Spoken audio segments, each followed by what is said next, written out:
Hey everybody, DM Galabond here, and tonight on Monster Monday we're going to take a look at the Gloomstalker that comes to us out of the Critical Role called the Netherdeep sourcebook, and we'll also look at a few homebrew variants of this monster that I have dreamed up. As always, the background sound for tonight is provided to us by Sirenscape. The Gloomstalker is described as a monster resembling the wyvern that's native to Shadowfell. And wyverns have been a part of D&D since the original edition in 1974, and the Shadowfell was first referenced in official D&D sourcebooks back in first editions in the early 1980s. At least that's the earliest reference I can find to it. So normal wyverns are similar in size to young dragons, but they normally lack the breath weapon, and they often have a poison stinger in their tails, like scorpions. But of course, depending on the variety of wyvern, that poison can be much more potent. The Gloomstalker does not have this stinger, and it's composed of twisting shadows. Now, normal wyverns are often used as mounts by powerful warlords, very often evil ones. Likewise, in the world of Critical Role, Gloomstalkers can be used as mounts, and certain factions in the world of Critical Role are known to use them. But we're going to talk more about that when we get to the lore of the creature. Now, the Shadowfell is a plane of existence that is most often described as an echo or parallel plane of the prime material plane, similar to but very different from the Feywild. Now, it's similar in that both the Shadowfell and the Feywild are said to touch the prime material plane at all points. So they are kind of like they kind of have the prime material plane in a sandwich, if you will, and they are all touching at all of those points. But the Feywild, whereas that sort of accentuates and concentrates the aspects of nature, colors are more vibrant, and the creatures that you find there are kind of more the pure essence of creatures. In the Shadowfell, all color is leached away. And so everything is in shades of gray, uh, from whitish to deepest black. It's also said that the negative energy and the necrotic energy that exists in the Shadowfell is what gives rise to undead that come into the natural world. So this is a place that is very dismal, it's full of terrifying creatures, and it's full of very creepy peoples. And this is where the Gloomstalker is said to originate. So now within the Call of the Netherdeep campaign, Gloomstalkers are associated with betrayer gods in Exandria, which is the world where Critical Role is set. So the followers of the betrayer gods sometimes use these monsters as mounts, as do some arcanists, and that would presumably be more evil arcanists if they are using them, if you're using creatures from the Shadowfell as a mount. So within the story of the campaign, the PCs will encounter Gloomstalkers several times. Early on, they're attacked by a Gloomstalker during their travel away from the starting city of the campaign. And then later on, when they're in a location that's associated with the betrayer gods, the PCs are once again attacked, this time by multiple Gloomstalkers, and that poses a bit more of a challenge. Let's talk a little bit about how the Gloomstalkers are described and some of the lore, and then some of the tactics that you might use if you're a DM and you want to throw a Gloomstalker into your campaign. So, the Gloomstalker is a terrifying winged predator resembling a wyvern, and the Gloomstalker is composed of twisting shadows with glowing eyes and dagger like teeth. In terms of the lore of the monster, hailing from the cursed lands of the Shadowfell, these nightmarish creatures hunt the barrens of that desolate plain, freezing prey in their tracks with their woeful shrieks before pulling them into the skies with their talons to be ripped apart and devoured. A Gloomstalker's proclivity for darkness makes it extremely dangerous at night, or in heavily shaded places where it can blend in with their shadowed surroundings. But more dangerous than the lone hunter is a pack of Gloomstalkers. Small packs of 3 to 6 are common. Large packs of 10 or more, called frenzies, are often harbingers of greater evil yet to come. So, Gloomstalkers were employed by Arcanus and the followers of the Betrayer gods as mounts in the ancient battles of the Calamity. A respectable number of Gloomstalkers, now free of their burden, still hold hidden lair scattered across the wastes of Zorhas. Now, if you are going to put a Gloomstalker into your campaign as a DM, then here's a couple of ideas of how you might use this. When your Gloomstalker gets within 60 feet of the PCs, allow it to unleash its Shriek attack. We're going to look at that a little bit later when we break down the stat block. And with that Shriek attack, it's going to try to paralyze some or all of the PCs. Then when it reaches the party, the Gloomstalker should attack with its Snatch attack, preferably using that against a paralyzed target, and try to fly off with the victim. Now, depending on what kind of DM you are and depending on how the battle goes, you might choose to have it fly up into the air with that PC and then drop it from a great height.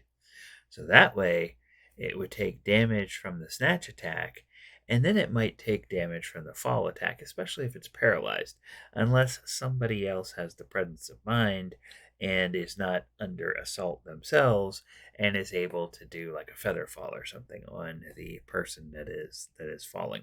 Or if that does not work out, you could then have the Gloomstalker perhaps strafe the party a few more times before settling into combat with its bite and its claw attacks.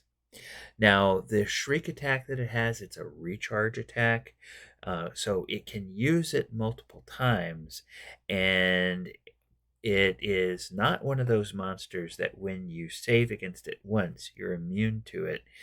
Every time it uses that attack, you've got to try to save against it again. And I guess that makes sense for a recharge attack. As a creature that is related to wyverns, the Gloomstalker is classified as a dragon. And dragons, of course, are normally large reptile creatures of ancient origin and tremendous power. True dragons, including the good metallic dragons, the evil chromatic, and sort of the neutral, if you will, gemstone dragons, are very intelligent and have innate magic. Also in this category are creatures distantly related to true dragons, but less powerful, less intelligent, less magical, such as wyverns and pseudo-dragons. And now, of course, we can put the Gloomstalker into that sort of creature related to dragons. All right, let's take a look at the Gloomstalker stat block as it's written in the campaign. Now, the Gloomstalker is an appropriate enemy for a level 4 party because it is a CR6 monster. And it's considered a large monstrosity, typically neutral evil. The armor class is 15, which is a natural armor, has 90 hit points, a movement speed of 40 feet, and a fly speed of 80 feet. And it has an initiative bonus of +3 and a proficiency bonus of +3 as well. So strength 22, dex 16, con 14, intelligence 5. Well, definitely we found its dump stat. Wisdom 17 and charisma 14. So the intelligence of these creatures means that it's not going to be a spellcaster. It is a little bit dumb, and it also, because it's under 6, it doesn't have the power of speech, yet it can understand common. So it's kind of like a very well-trained pet, if you would imagine that. So saving throw, strength +9, dexterity +6, get skill bonuses on its athletics, intimidation, perception, and stealth, has damage vulnerabilities to radiant damage, which makes sense for something coming from the Shadowfell, just like a lot of undead are are vulnerable to radiant damage, while the Gloomstalker is vulnerable to radiant damage as well. It has dark vision out to 240 feet and a passive perception of 16. So, pretty good passive perception. Now, it understands common, but it can't speak it. Now, it does have sunlight sensitivity, so when in sunlight, Gloomstalker has disadvantage on attack rolls as well as perception checks that rely on sight. That's very similar to a lot of creatures from darkness, dark elves, and other kinds of creatures that live in the Underdark, as well as other sorts of creatures of shadow. Its main actions are a multi-attack, so it makes 2 attacks, one with the bite and one with the claws. And the interesting thing is that both the bite and the claws deal their physical damage, but also they deal necrotic damage. So the bite is melee weapon attack plus 9, 5-foot reach, 2d8 plus 6 piercing damage, and 2d6 necrotic damage. The claws are plus 9, also reach of 5 feet, 2d6 plus 6 slashing damage, and then 2d6 necrotic damage. Then it does that snatch attack we talked about. So that is a plus 9, and that is an attack that it will do when it is flying. So as it flies in, it will try to attack a creature, and it can target a medium or smaller creature. On a successful hit, it deals 2d6 plus 6 slashing damage and 2d6 necrotic damage, and the target is grappled with an escape DC of 17. So it's a pretty beefy escape DC for a monster that is designed to go against a tier 1 party, level 4. So while grappled in this way, the target is restrained. Then it has that recharging shriek attack, which recharges on a 6 on a roll of a d6. So Gloomstalker emits a terrible shriek. Each enemy within 60 feet that can hear it must succeed on a DC 13 Constitution saving throw or be paralyzed until the end of the enemy's next turn. Now, that basically just freezes anybody until the end of that character's next turn. So it's conceivable that the Gloomstalker could, let's say, paralyze the next person in the initiative order. And then, of course, when it comes to their turn, they wouldn't be able to do anything if they failed. But at the end of their turn, they would then be out of the paralysis, and they would be able to take reactions for the rest of the combat round. So now it does also have a bonus action, which is Shadow Step. As a bonus action, Gloomstalker can teleport up to 40 feet to an unoccupied space it can see. And that is sort of where the Gloomstalker is and how it is presented as written in the book. A high tier 1 monster that has a few scary abilities, and if it grabs you with that snatch attack, if it paralyzes you, yeah, that could be kind of nasty. And if it lands a lot of attacks, it's dealing not only physical damage but also whittling away additional hit points with necrotic damage. All right, so let's go ahead and take a look and see some of the homebrew variants that I have dreamed up for this.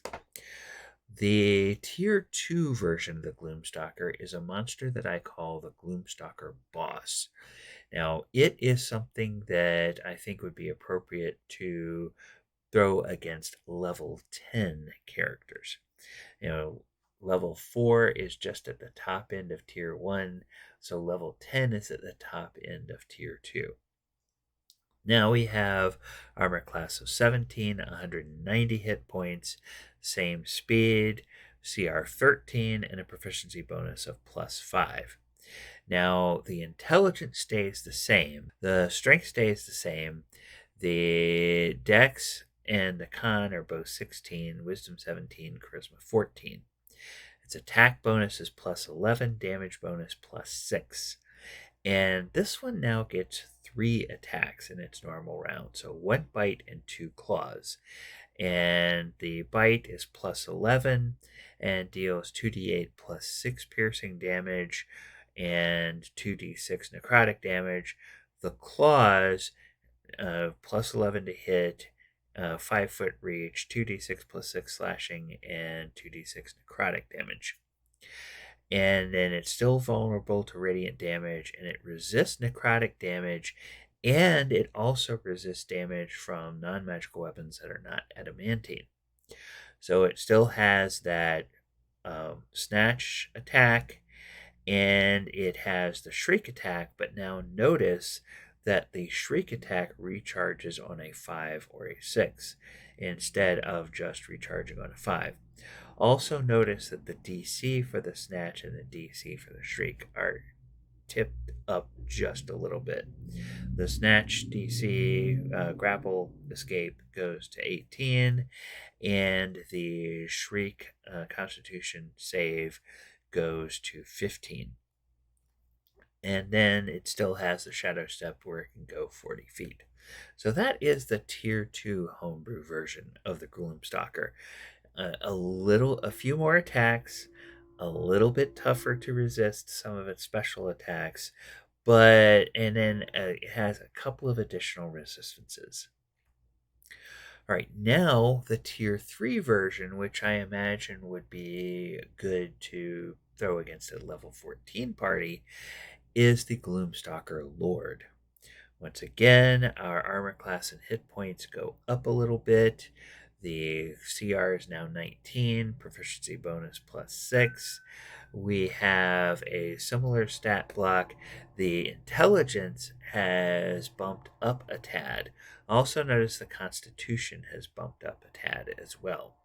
So it's now got an intelligence of 7, and it has a constitution of 18. Now, with an intelligence of 7, technically, I believe that means it's entitled to language. So you could say that the Gloomstalker Lord now speaks Common in addition to understanding Common.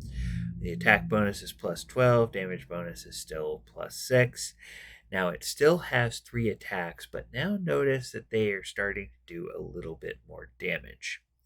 So the bite, plus 12 to attack, and its reach is 10 feet, so it has a little bit longer reach. So now we're imagining a Gloomstalker Lord being slightly larger than the normal Gloomstalker. The hit is 3d8 plus 6 piercing damage and 3d6 necrotic damage.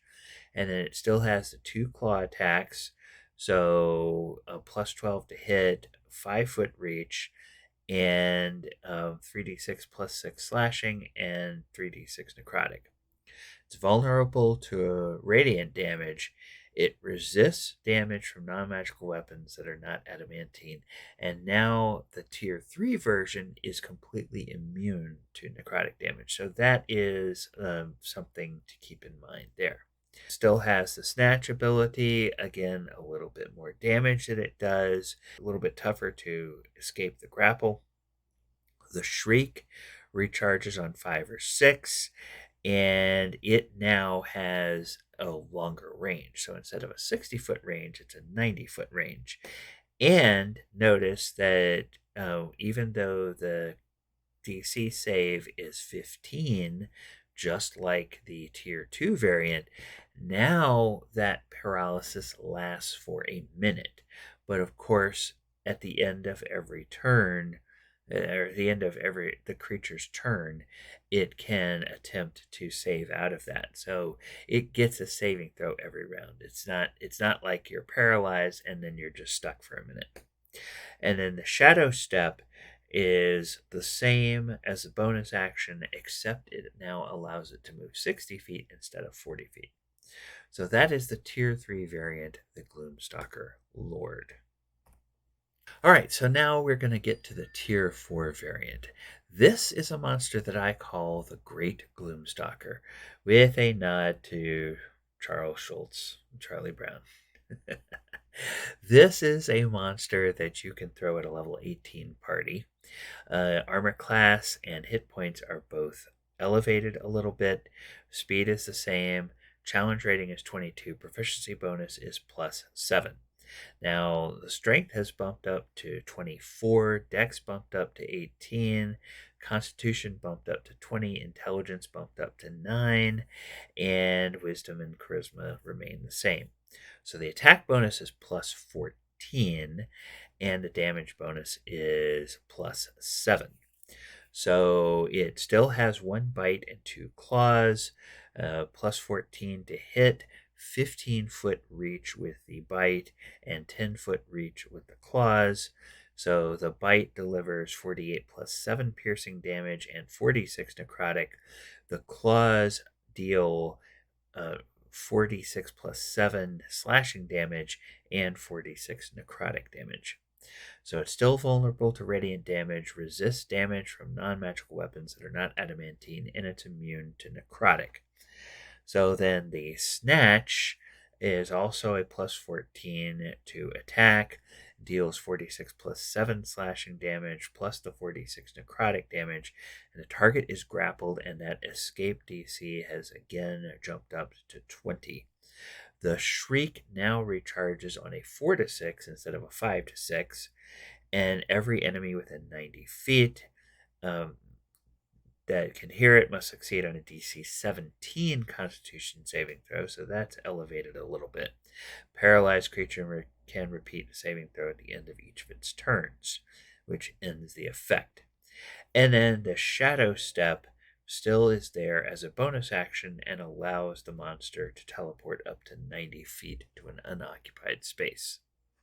That is going to do it for our look at the Gloomstalker, both the Gloomstalker as it's written in the Critical Role Call of Netherdeep campaign, and sort of the homebrew variants that I have imagined for it.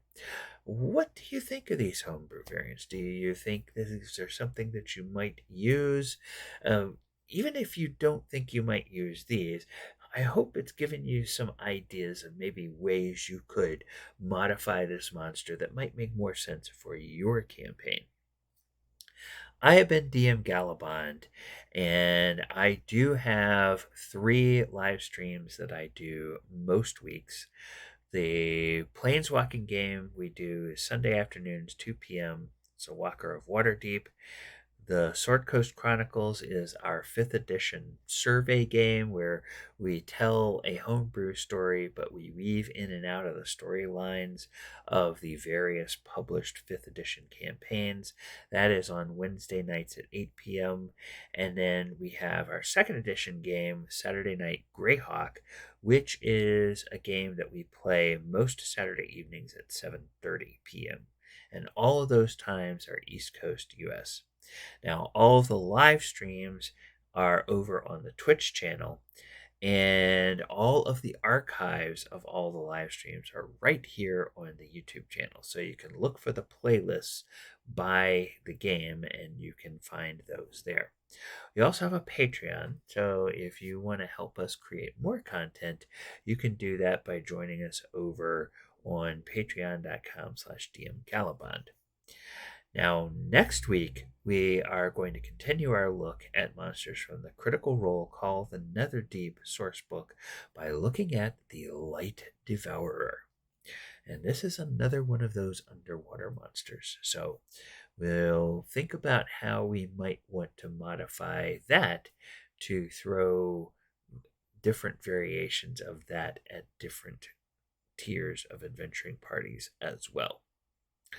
Okay, everybody, if you have made it this far, I thank you so much. Please go ahead and subscribe to the channel, like the video, share the video, and click that post notification bell so that you get notified every time new content drops. Once again, I've been DM Galabond. This has been Monster Monday. And as always, I'll sign off by reminding you to watch out for the monsters under the bed. Good night,